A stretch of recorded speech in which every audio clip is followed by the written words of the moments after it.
अब देखो यार, अगर तुम लोग ब्रॉक लेसनर के फैन हो तो ये वीडियो तुम्हारे लिए होने वाली है, क्योंकि WWE के बाहर ब्रॉक लेसनर को एक बार फिर से देखा गया ही। रिकोसेट के मंडे नाइट रॉ पर बुरी तरह से पिट जाने के बाद रिकोसेट के फ्यूचर को लेकर बड़ी अनाउंसमेंट हो चुकी है। WWE में रॉक के टीवी से ऑफ जाने के बाद द रॉक यहाँ पर सीरियस इंजर्ड हो चुके गए। हिको लियो के WWE में डेब्यू करने से पहले हिको लियो का न्यू नेम सामने आ चुका है। तो गाइस चलिए बिना किसी देरी के शुरू करते हैं इस वीडियो को। और गाइस सबसे पहले बात करेंगे इस हफ्ते के मंडे नाइट रॉ के व्यूअरशिप की। बात करें अगर यहाँ पर रॉ के व्यूअरशिप की तो गाइस ये बात तो आप सभी लोगों को याद होगी। लास्ट वीक जब WWE ने उनका मंडे नाइट रॉ किया तो WWE के रॉ को 1.67 मिलियन व्यूअरशिप मिली। बट इस हफ्ते जब WWE ने उनका मंडे नाइट रॉ किया तो इस हफ्ते रॉ को सिर्फ यहाँ पर 1.60 मिलियन व्यूअरशिप मिली।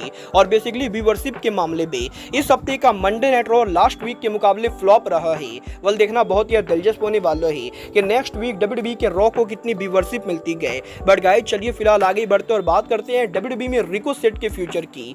इस हफ्ते WWE के मंडे नाइट रॉ के ऊपर ब्रॉन बेकर के रिकोसेट को बुरी तरह से बीट डाउन करने के बाद अब WWE ने रिकोसेट के फ्यूचर को एड्रेस किया है। जहां पर WWE ने सोशल मीडिया पर यह अनाउंस किया है कि ब्रॉन बेकर के रिकोसेट पर अटैक करने के बाद अब रिकोसेट को यहां पर काफी सारी इंजरी हो चुकी है। और रिकोसेट के अपर बॉडी में इन इंजरी के बाद वो यहां पर लंबे टाइम तक WWE के रिंग से बाहर रहने वाले गए। और वैसे तो इंटरनेट पर ये रूमर चल रही है कि जुलाई में रिकोसेट के WWE कॉन्ट्रैक्ट के ओवर होने के बाद वो WWE को छोड़कर AEW को जाएंगे। बट गाइस यहाँ पर WWE के स्टोरी लाइन के हिसाब से WWE का ये दावा करना है कि रिकोसेट के इंजर्ड होने के बाद वो यहाँ पर WWE में कुछ टाइम के लिए टीवी से ऑफ रहने वाले गए। देखना बहुत ही दिलचस्प होने वाला है कि रिकोसेट के कॉन्ट्रैक्ट के ओवर होने के बाद वो सच में क्या AEW के ऊपर जाते गए या वो यहाँ पर WWE के ऊपर रिटर्न करके ब्रॉन बेकर के साथ दोबारा से राइवलरी करते गए। बट गाइस चलिए फिलहाल आगे बढ़ते और बात करते हैं WWE के absent superstar the beast Brock Lesnar की। बात करें अगर यहाँ पर ब्रॉक लेसनर की तो गाइस ये बात तो हम सभी लोगों को मालूम है। विंस मैकमैन के स्कैंडल में ब्रॉक के नेम के सामने आने के बाद ब्रॉक यहाँ पर लंबे टाइम से WWE के टीवी पर अपीयर नहीं हुए हैं। और लगातार WWE के टीवी से ऑफ रहने के बाद एक बार फिर से ब्रॉक को पब्लिक के बीच में देखा गया है। जहां पर इस हफ्ते ब्रॉक लेसनर और उनकी डॉटर एक पब्लिक पार्क के अंदर स्पॉट किए गए। और जैसा कि आप इस पिक्चर में देख सकते हो ब्रॉक लेसनर यहाँ पर पब्लिक के बीच में काफी ज्यादा अलग लग रहे गए। देखना बहुत ही दिलचस्प होने वाला है कि ब्रॉक यहाँ पर WWE के ऊपर उनका रिटर्न कब करते गए। बट गाइस जहां तक बात रही रिटर्न करने की तो गाइस यही WWE के अंदर लगातार अंकल हाउडी के रिटर्न के टीज होने के बाद अब फाइनली PW इंसाइडर ने यह कंफर्म कर दिया है कि अंकल हाउडी बहुत ही जल्द उनका रिटर्न करने वाले गए। क्योंकि इस हफ्ते अंकल हाउडी के द्वारा उनके रिटर्न को लेकर यहाँ पर एक वीडियो शूट किया गया है। और इस वीडियो के अंदर अंकल हाउडी के साथ साथ यहाँ पर 5 रेसलर्स को देखा गया है। और ये 5 रेसलर और कोई नहीं बल्कि बो डॉलर्स, जोई गेसी, एरिक रोवन, निकी क्रॉस और डेक्स्टर लूमिस है। और बेसिकली अंकल हाउडी के न्यू फैक्शन के अंदर ये 5 रेसलर ब्रे वाइट के फैक्शन को रिप्रेजेंट करेंगे। और गाइस यहाँ पर बो डॉलर्स ही WWE के अंदर अंकल हाउडी के कैरेक्टर को प्ले करने वाले गए। देखना बहुत ही दिलचस्प होने वाला है कि WWE के अंकल हाउडी के फैक्शन को लेकर वीडियो रिकॉर्ड करने के बाद अंकल हाउडी के फैक्शन का ये वीडियो इस हफ्ते स्मैकडाउन पर एयर होता है या नेक्स्ट वीक के मंडे नाइट रॉ के ऊपर एयर होता है। बट गाइस चलिए फिलहाल आगे बढ़ते और बात करते हैं WWE के अपकमिंग सुपरस्टार हिको लियो की।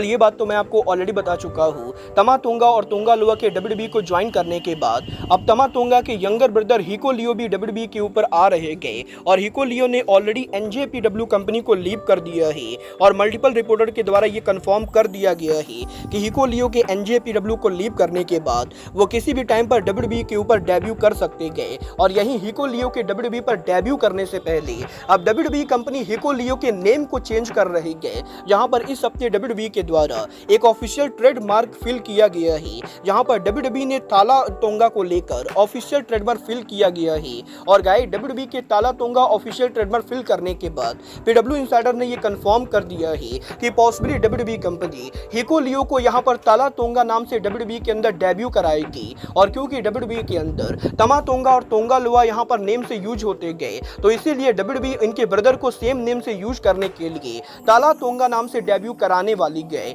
वेल देखना बहुत ही दिलचस्प होने वाला है कि WWE में हिको लियो के ताला तोंगा बनने के बाद वो कंपनी के ऊपर कैसा काम करते गए। बट गाइस चलिए फिलहाल आगे बढ़ते और बात करते हैं ड्वेन द रॉक जॉनसन के इंजर्ड होने की। वेल गाइस बात करें अगर यहाँ पर रॉक की, तो गाइस ये बात तो हम सभी लोगों को मालूम है, रेसलमेनिया पर रॉक के काफी शानदार परफॉर्मेंस के बाद भी रॉक को किसी तरह की कोई भी सीरियस इंजरी नहीं हुई थी। बट यहीं अब रेसलमेनिया के बाद जब इस हफ्ते रॉक यहाँ पर उनकी लेटेस्ट मूवी स्पेसिंग मशीन को शूट कर रहे थे, तो गाइस इस मूवी की शूटिंग के दौरान रॉक को यहाँ पर एल्बो इंजरी हो चुकी है और रॉक ने सोशल मीडिया के ऊपर उनके वीडियो को शो करते हुए ये रिवील किया है कि मूवी के शूटिंग के दौरान रॉक के एल्बो के अंदर चोट लग चुकी है और क्योंकि रॉक यहाँ पर MMA को लेकर मूवी शूट कर रहे गए, तो गाइस पॉसिबली मूवी शूटिंग के फाइट के अंदर रॉक को इंजरी हुई गई और अब तक तो ये कंफर्म नहीं हुआ है कि रॉक की ये इंजरी कितनी सीरियस है। बट अगर यहाँ पर रॉक की इंजरी ज्यादा सीरियस होती गई तो शायद यहाँ पर समर स्लैम के ऊपर द रॉक यहाँ पर हमें देखने को नहीं मिलेंगे। वेल गाइस मैं पर्सनली ये होप करता हूँ कि रॉक की इंजरी ज्यादा सीरियस ना हो।